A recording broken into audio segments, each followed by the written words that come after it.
Hi, and welcome to our review of Grand Hotel by Procol Harum, released 1st of March 1973. When people talk about great rock albums of the last 50 odd years, Grand Hotel is very rarely mentioned, if at all, which is a shame because it's a magnificent collection of songs played by an exceptional bunch of musicians, and as deep and a profound record as you will ever find. Procol Harum as a band are also very rarely mentioned. Though 53 years old now in 2020, they are still making great music and performing brilliantly as a live band.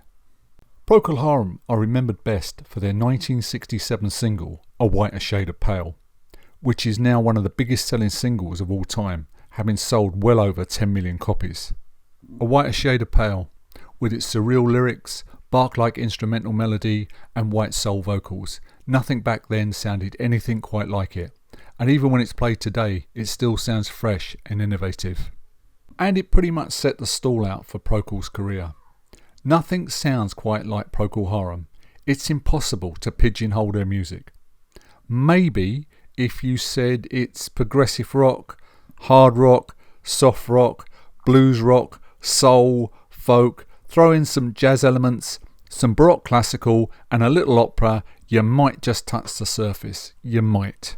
Gary Booker is the head man of Procol, and he's led the band from 1967 until the present day. Booker is an exceptional pianist, singer, composer and arranger. Booker formed Procol in 1967. He'd been a member of the Paramounts, a rhythm and blues band who had enjoyed minor success in 1964 with a cover of Leiber and Stoller's Poison Ivy. The Paramount split in 1966, unable to build on that early success. Booker had then decided to become a songwriter and was introduced to Keith Reid, a poet and a lyric writer. Forming a partnership, Booker and Reid wrote a number of songs, but were unable to find anyone to sing their material. They then decided to create a band and perform the songs themselves. A Whiter Shade of Pale was their first single. Not too bad for a first attempt.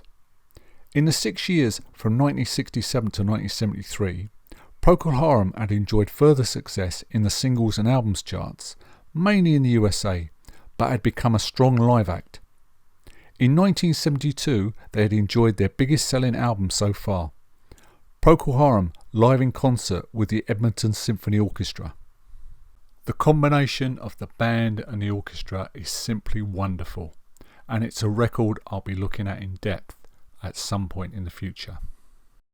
When Procol began work on Grand Hotel, the lineup was Booker on vocals and piano, Mick Grabham on guitar, Chris Coppin on organ, Alan Cartwright bass guitar, BJ Wilson on drums, and Keith Reid providing the lyrics. Booker had said right from the very beginning that he wanted two keyboardists in the band, himself on piano and an organ player. Then he wanted a blues bass guitarist and of course drums and bass. He felt that having three instruments to take the lead at any one time, with the other two providing backup and colour, would create a powerful, dense sound. Grand Hotel opens with the epic title track. Reid's lyrics paint a picture of 1920s Monte Carlo or Nice, of champagne, fine wines, ballrooms, chandeliers, gourmet meals with just a hint of decadence. Booker and the band, accompanied by some sumptuous orchestrations and a choir, evoke the mood brilliantly, providing either stately foxtrots or swirling elegant melodies. Close your eyes and you'd believe you were there. Gary Booker had been working with strings since his classic song A Salty Dog in 1969, and he had learned so much with working with the Edmonton Symphony Orchestra on the previous album. Here he shows masterful skills in composing and arranging the strings and choir. Somehow, at the end of this track, the band and Mick Grabham squeeze in a rocking guitar solo, and it doesn't seem out of place. Though a special mention here to Keith Reid. Anyone who can include the lyrics Dover Soul and Ouf Mornay, Profiteroles and Peach Flambé on a major band's album in the 1970s is a legend.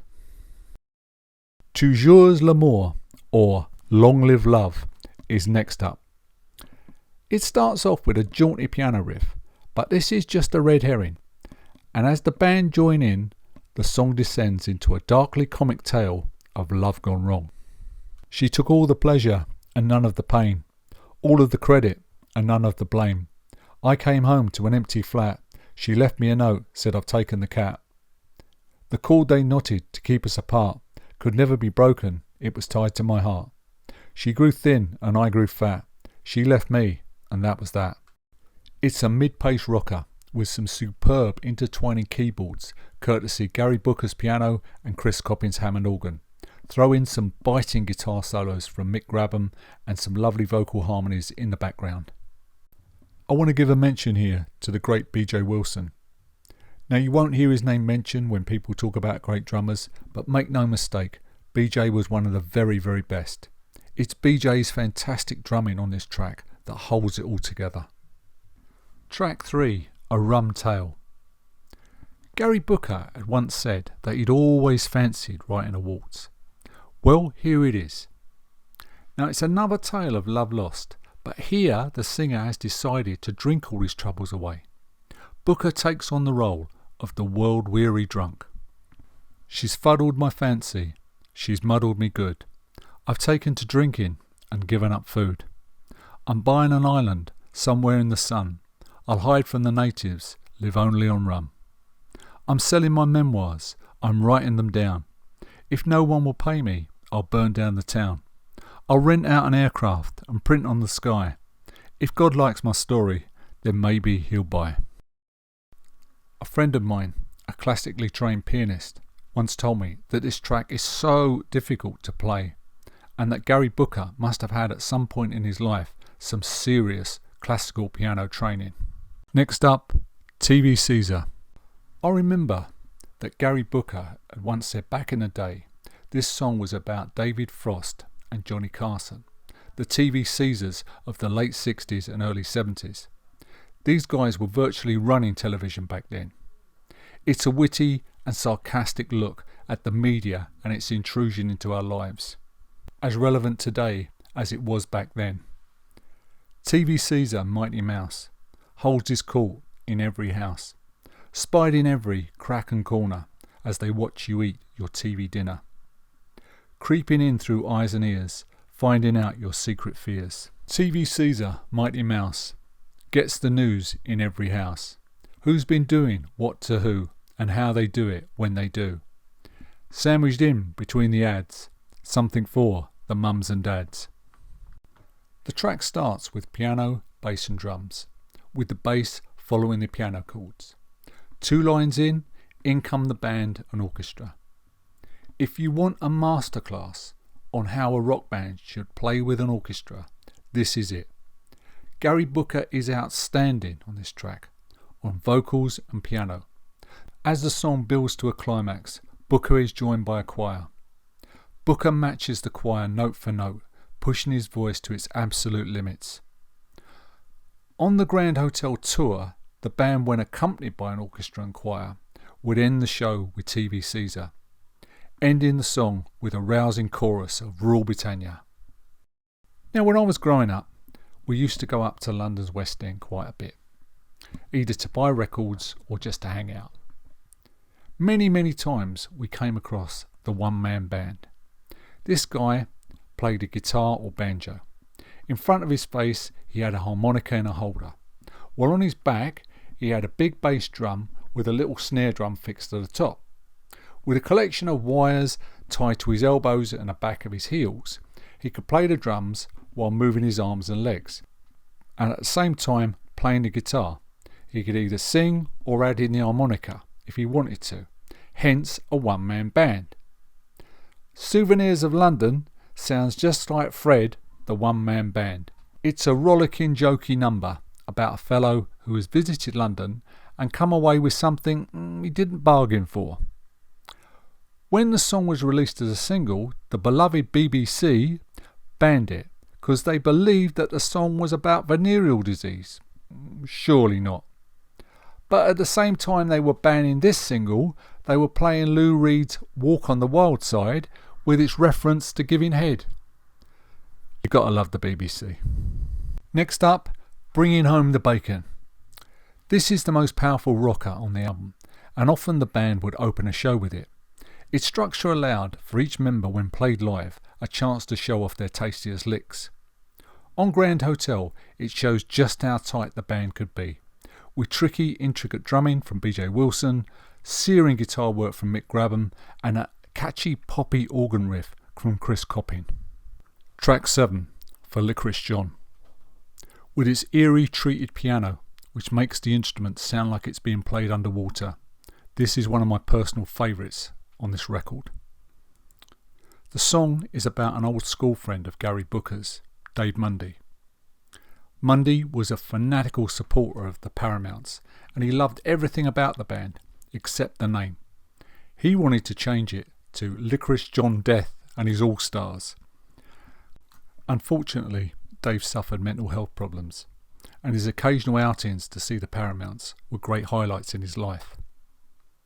In 1972, Dave escaped from a mental institution and flew from the roof of a 15-storey building and found his peace at last. He fell from grace and hit the ground. They tried in vain to bring him round. No one saw him make the fall. They couldn't understand at all. His fall from grace was swift and straight. The doctors didn't hesitate. What he had, they were not sure. He didn't have a temperature. His fall from grace was swift and sure. The doctors said they knew no cure. They felt and poked and pushed his pulse. He couldn't understand the fuss. He fell from grace and hit the ground. He fell into the sea and drowned. They saw him struggling from the harbour. They saw him wave as he went under. It's a beautiful requiem for an old friend. Rest in peace, Licorice John.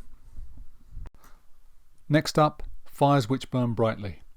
Keith Reid, being interviewed by Circus magazine in 1973, explains the track like this. The love affair is over, but your partner says it's not. We are still together. We are still waging a war that's already lost. All we have left is the war, the habit of fighting each other. Fires which burn brightly, now energy spent. This war we are waging is already lost. The cause for the fighting has long been a ghost. Malice and habit have now won the day. The honours we fought for are lost in the fray. Booker's music for these lyrics fits the mood perfectly. Sad and resigned that something once so precious has now turned so bad. On backing vocals for this track, the band employed Christine Legrand, one of the Swingle sisters. Now, up until this record, all I knew of the Swingle sisters is that they appeared occasionally on the Two Ronnies, a UK comedy sketch programme, singing jazzy versions of current chart hits. It was only when the album came out that I found out they were in fact a French choral group who were very famous throughout Europe.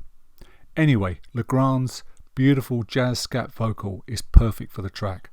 It's another great track on a fantastic album. Not long after Grand Hotel's release, I read an interview in the music press with Elton John and Bernie Taupin. At the time, they were achieving monumental success all over the world with hit record after hit record. Asked by the interviewer about their songwriting abilities, Taupin replied, "We're doing okay, but in our field, it's Gary Booker and Keith Reid who set the standard." And so on to the album's final track, Robert's Box. Over tango-like music, Booker sings, "Doctor, where's your remedy? I've got enough to pay the fee. Can't you see I'm awful sick? I'll pay you well to do the trick." 2 minutes, 57 seconds in, the song changes tack completely. Over stately, majestic chords, the whole band now accompanied by horns, Booker sings, "Just a pinch to heal the pain. I'll never trouble you again." One last solo from Mick Grabham amongst their massing horns, and a crashing piano chord brings the album to a full stop, and that's it. Gary Booker once said that he often had music for 2 separate songs, but would combine them on just the one song. Maybe that explains some of this album's sudden shifts in tempo, mood and melody, but I'm guessing that has happened for sure on Robert's Box with its mid-song complete change around. Grand Hotel is a magnificent achievement, and like I said, deserves to be up there with the best albums of the 70s for sure. If you haven't heard it, please go and give it a listen. And thanks for listening to me. Cheers.